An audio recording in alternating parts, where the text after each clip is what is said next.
वर्ष 2020 में रिलीज हुई the movie the call of the wild film का आधार 19वीं शताब्दी के अंत में सेट किया गया है, जो उत्तरी पश्चिमी कनाडा में यूकॉन नामक एक जगह है जिसके बारे में ये अफवाह है कि उसके भूभाग में नीचे सोने का ढेर है। दुनिया भर से सैकड़ों लोग यहाँ यात्रा करते हैं।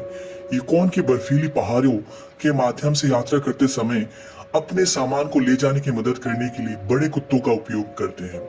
फिल्म का नायक सैंट बर्नार्ड और स्कॉच कॉली के बीच एक क्रॉसब्रीड है जिसका नाम बक है, जो सांता क्लारा कैलिफोर्निया में रहता है। उसका मास्टर जज मिलर और उसका परिवार है। वो एक जीवंत और कोमल कुत्ता है जिसके शहर में हर कोई प्यार करता है। अन्य कुत्तों की तुलना में उसका आकार कुछ बड़ा है, इसलिए वो ज्यादा प्रसिद्ध भी है। जज के जन्मदिन के दिन बक बाजार में मीट के साथ जाता है। वहां सड़कों के माध्यम से एक साइकिल चालक का पीछा भी करता है और उसी वक्त एक आदमी की नजर बक पर पड़ती है। न्यायाधीश के जन्मदिन के अवसर पे बहुत सारे स्वादिष्ट व्यंजन बनाए जा रहे होते हैं, लेकिन जब सब कुक्स को पता चलता है कि बक घर वापस आ रहा है तो वो सारे खाने के सामान को छिपा देते हैं, क्योंकि सबको पता है कि अगर बक को पता चल गया खाने के बारे में तो वो सब कुछ नष्ट कर देगा। जज मिलर उसे घर के बाहर भेज देते हैं ताकि वो उनके लिए दोपहर का भोजन बर्बाद न करे। कुछ समय बाद लंच टेबल सामने के यार्ड में सेट हो जाती है और परिवार का हर कोई तस्वीर लेने के लिए इकट्ठा होता है। बक हर किसी के सामने मेज पर पहुंच जाता है और भोजन को बर्बाद कर देता है। न्यायाधीश, जो हमेशा ही बक के सभी इच्छाओं के लिए सहमत होता है, वो उस पर बहुत ज्यादा गुस्सा हो जाता है और रात में उसे घर के बाहर छोड़ देता है। रात के वक्त बाजार से अजनबी बक को उसके नाम से बुलाता है और उसे एक बक्से के अंदर पकड़ लेता है। वो आदमी किसी से पैसे प्राप्त करता है और एक घोड़े की गाड़ी के ऊपर बक का जो बॉक्स है उसको लाद देता है।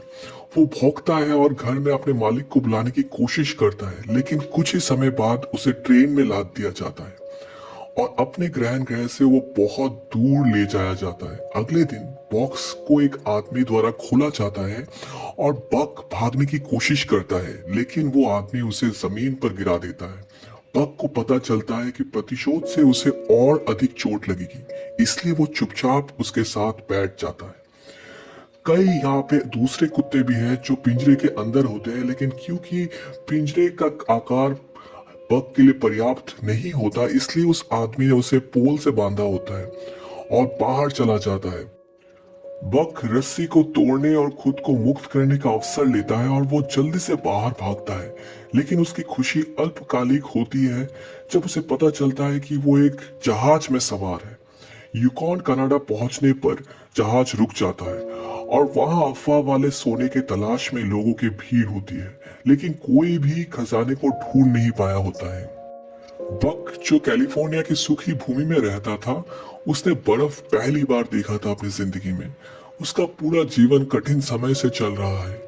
तभी हिमपात शुरू होने पर वो मंत्रमुग्ध हो जाता है। वो अपने गर्दन की रस्सी का टाई तोड़ता है और अपने ग्रह के विपरीत भीड़ भाड़ वाले इलाके में खुशी खुशी दौड़ता है। यहाँ के लोग नाराज हो जाते हैं जब बक उनके पास जाता है। जो सोने की तलाश में गए लोगों में से एक जॉन थ्रॉटन नाम के एक बूढ़ा आदमी है, जो गलती से जॉन से टकरा जाता है, लेकिन दूसरों के विपरीत आदमी उसे डांटता नहीं है। बक देखता है कि उसने अपना हारमोनिका गिरा दिया है। बक जॉन का हारमोनिका उसे वापस कर देता है और जॉन बक का बुद्धिमत्ता से प्रभावित हो जाता है, लेकिन इससे पहले कि वो उससे बात कर सके, उसका मालिक आके उसे ले जाता है। उसके बाद बक को बिक्री के लिए रख दिया जाता है। अन्य कुत्तों से वो सबसे बड़ा और सबसे भारी है। वो सभी से दोस्ती करने की कोशिश भी करता है, लेकिन कुत्तों में कोई भी दिलचस्पी नहीं लगती। पैरट नाम का एक फ्रांसीसी कनाडाई मेल रनर यूकॉन में मेल वितरित करता है और उसके लिए वो बहुत सारे कुत्तों का इस्तेमाल भी करता है, तो उसी के चलते वो बक को खरीदता है। लेकिन उसका साथी फ्रैंकोइस ये टिप्पणी करती है कि बक कुछ ज्यादा ही बड़ा है, लेकिन पैरट को बक पे पूरा भरोसा है, जबकि उसका जो बाकी सारे कुत्ते हैं वो जब बक से मिलते हैं तो वो उससे ज्यादा प्रभावित नहीं होते, क्योंकि जो पूरा टीम है कुत्तों का, उसका नेतृत्व एक शातिर नेता कर रहा है जिसका नाम स्पिट्स है। बक के आने से पहले पैरट कभी भी समय पे मेल वितरित नहीं कर पाया था, लेकिन बक के साथ उम्मीद करता है कि वो इस समय सीमा से पहले मेल डिपो में पहुंच सकता है। हालांकि कुत्तों को पैरट समझाता भी है कि उन्हें 500 मील लंबी यात्रा तय करना है और उन्हें बताता है कि उसके लिए उन्हें कितना परिश्रम करना पड़ेगा। बक एक के साथ बंधा हुआ है और वो कॉलर जिसे वो पसंद नहीं करता उसे मजबूरी में पहनना पड़ता है। अंत में यात्रा शुरू होती है और कुत्ते दौड़ना शुरू कर देते हैं। हालांकि बक बर्फीले तरीके से अपरिचित है, दूसरों की तरह आगे बढ़ने के लिए संघर्ष करता है। वो किसी तरह इससे अपना आदत डाल लेता है, लेकिन एक खरगोश द्वारा बीच में विचलित हो जाता है। जबकि स्लाइड आगे बढ़ती है और बक अपना दिशा बदलता है और क्लिफ से गिर जाता है। पूरा गाड़ी को अपने साथ ले जाता है। स्पिट्स बक की बेवकूफी भरी गलती पे लिए उस पे गुर्राना शुरू कर देता है, लेकिन पैरट जो है वो बक को दिन के अंत में पैक के साथ जाने के लिए प्रेरित करता है। बक बेहद थक जाता है और अंत में आराम करने के लिए आता है। शाम को एक शिविर में बक नहीं जानता कि कैसे कुत्ते बर्फ में सोते हैं और बहुत ठंड होने की वजह से वो फ्रैंकोइस को तंबू से बाहर धकेलता है और आराम से अपने नए मालिक के पास सोता है, लेकिन फ्रैंकोइस उसे फिर से पीछे करके बाहर निकाल देती है। रात के वक्त बक को एक शानदार काला भेड़िया दिखाई देता है और यही भेड़िया जाके उसका अभिभावक देवदूत बनने वाला था, जो यात्रा के दौरान उसकी मदद करने वाला है। अगले दिन दौड़ना बक के लिए और ज्यादा अधिक कठिन हो जाता है क्योंकि वो रात में बर्फ में सोया था। कुत्तों को रात के खाने के लिए एक एक मछली दी जाती है, लेकिन स्पिट्स जो ग्रुप का नेता होता है वो एक कुत्ते को डरा के और धमका के उसकी मछली छीन लेता है। बक जो ये सब देख रहा होता है वो अपनी मछली उस कुत्ते को दे देता है, वहां से चला जाता है। अन्य कुत्ते उसकी दयालुता को देखते हैं और उसकी प्रशंसा में उसकी तरफ देखते हैं। एक दिन काम करने के बाद कुत्ते प्यासे होते हैं और स्पिट्स दूसरों को पानी नहीं देता, तो बक थोड़ा सा बर्फ तोड़ के दूसरों के लिए एक पोखर बनाता है। वे स्पिट्स से अधिक बक का सम्मान करने लगते हैं, जो उसे बहुत गुस्सा दिलाता है क्योंकि समय बीतने के साथ बक सीखता है कि बर्फ में कैसे दौड़ना है और क्योंकि उसकी स्लेज पहले से भी ज्यादा तेजी से चलती है।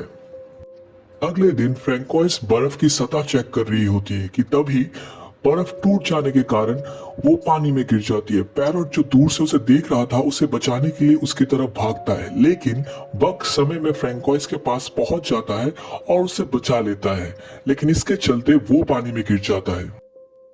बक जो कि अभी पानी के अंदर है उसे फिर से वो काला भेड़िया दिखाई देता है और उसके चलते उसका जान बच जाता है, जिससे पैरट बहुत ज्यादा खुश होता है। बाद में रात में फ्रैंकोइस, पैरट और बक आग के चारों ओर बैठते हैं और बातें करते हैं। फ्रैंकोइस बक को बताती है कि जीवन में पैरट का एक ही इच्छा है कि वो समय में मेल डिपो में पहुंचना चाहता है और वहां पे सबको अपना मेल देना चाहता है। वो कहती है कि पैरट वास्तव में बक पर विश्वास करता है और वो केवल वही है जो उसका मदद कर सके।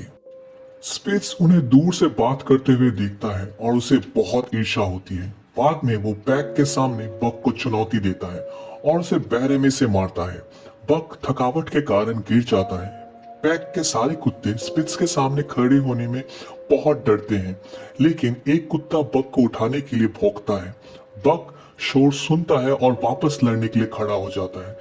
वो कुछ ही सेकंड्स में स्पिट्स को हरा देता है। हारने के बाद स्पिट्स चुपचाप पैक से दूर चला जाता है। जब पैरो अगले दिन जागते हैं वो स्पिट्स को ढूंढते हैं। अधिक समय बर्बाद किए बिना वे यात्रा जारी रखने का फैसला करते हैं।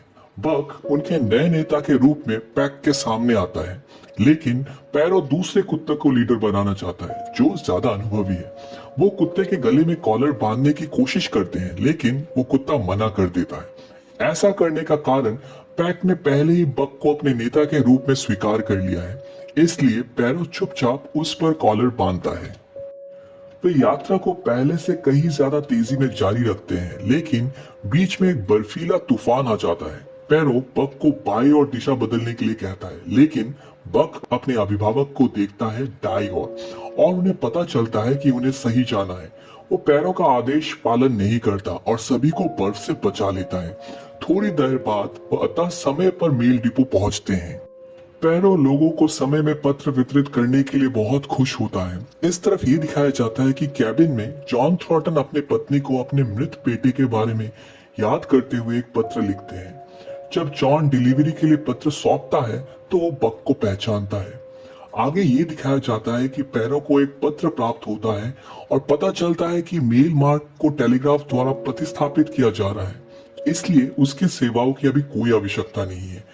दुकान में कुत्तों को बेचता देख हॉल नाम का एक आदमी कुत्तों पर नजर रखता है और उन्हें सामान ले जाने के लिए उपयोग करने के लिए खरीदता है। वो कुत्तों को सामान के ढेर से भरे स्लैब से बांधता है और एक महिला का वजन कुत्तों को संभालने के लिए बहुत अधिक होता है, लेकिन हॉल पीछे नहीं हटना चाहता। वो अपने बहनोई चार्ल्स से कुत्तों को मारने के लिए कहता है, लेकिन जॉन उन्हें बीच में ही रोक देता है। उनका सुझाव है कि वो यात्रा शुरू ना करे क्योंकि बर्फीला तूफान कुछ घंटों के लिए आ रहा है। हॉल उसकी सलाह नहीं लेता है और कुत्तों को सामान खींचने के लिए मजबूर करता है। कुत्ते जल्दी ही थक जाते हैं और जमीन पर गिर जाते हैं क्योंकि वजन बहुत ज्यादा होता है। हॉल गुस्से में और भी अधिक चिल्लाता है और वो एक बंदूक ले आता है जिससे वो बक को शूट करने के लिए तैयार हो जाता है, लेकिन तभी जॉन उसे फिर से रोक देता है और क्रोधित होके हॉल जॉन के साथ बक को छोड़ देता है और अन्य कुत्तों के साथ यात्रा जारी रखता है। जॉन बक को घर ले आता है और उसकी देखभाल करता है। अगले दिन जब वो शाम को बार में होता है, हॉल जॉन को उसके कुत्ते के भागने के लिए दोषी ठहराता है और उस पर हमला कर देता है। बक अपने नए मालिक को बचाता है और उसके साथ घर लौट आता है। अगले दिन जॉन उसे अपने बेटे के बारे में बताता है और एक ऐसी जगह की यात्रा करने की उसकी इच्छा के बारे में बताता है जो नक्शों के परे है। फिर वो इस यात्रा में बक को आमंत्रित करता है।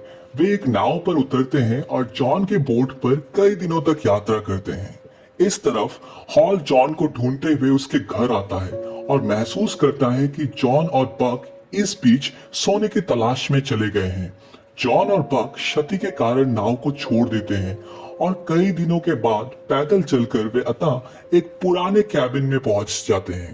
रात में बक को जंगल से भेड़ियों के कराने की आवाज सुनाई देती है, लेकिन जॉन उसे ये कहता है और शांत कराता है ये बोल के कि ये उसके पूर्वज हैं। जब जॉन अगले दिन नदी में स्नान कर रहा होता है तो उसे सोने का एक टुकड़ा मिलता है। आखिरकार उसने यूकॉन की खजाने की खोज कर ली। बक एक सफेद भेड़िया को जंगल की ओर भागते हुए देखता है और उसका पीछा करने का फैसला करता है। वो उसके साथ दोस्ती करने की भी कोशिश करता है, लेकिन वो डरकर भाग जाती है। अगले दिन बक भेड़ियों के झुंड को दूर से देखता है। एक भेड़िया शिकार करने की कोशिश करते हुए नदी में गिर जाता है, लेकिन आखिरी मिनट में बक द्वारा बचा लिया जाता है। पैक अंत में बक को स्वीकार कर लेता है और समूह में उसका स्वागत करते हैं। बक उनके साथ बाहर रहना शुरू कर देता है और शिकार करता है। आखिरकार उसे अपना घर मिल जाता है और जॉन देखता है कि बक अपने नए परिवार के साथ खुश है। बक को देखकर जॉन अपने घर अकेले जाने का फैसला करता है। वो बक को समझाता है कि वो और जॉन का अपना अंतिम अलविदा कहने का समय आ गया है और बक उदास होकर अपने पैक में चला जाता है। हालांकि रात को हॉल जॉन पर हमला करता है और उसके कैबिन में आग लगा देता है। वो जॉन को मारने और अपना बदला लेने के लिए आया होता है। संघर्ष में जॉन को गोली लग जाती है और हॉल उसे मारने ही वाला होता है कि तभी बक आखिरकार अपने मालिक की सहायता के लिए आता है। वो हॉल को पकड़ लेता है और उसे जलते हुए कैबिन में फेंक देता है और फिर वो मरते हुए जॉन के पास बैठता है और उसके साथ रहता है क्योंकि वो अपनी आखिरी सांसें ले रहा होता है। अगले दिन सफेद भेड़िया उसे लाने के लिए आती है और समय बीतने के साथ सफेद भेड़िया के साथ बक के बच्चे भी होते हैं। वो पैक का नेतृत्व करता है और उसे सिखाता है कि कैसे अपने डर के आगे नहीं झुकना चाहिए। बक अब उसका अपना मालिक है। आशा करते हैं आपको कहानी पसंद आई होगी। अगर आपको कहानी पसंद आई है तो वीडियो को लाइक जरूर कीजिए दोस्तों और चैनल को सब्सक्राइब किए बिना मत जाइए।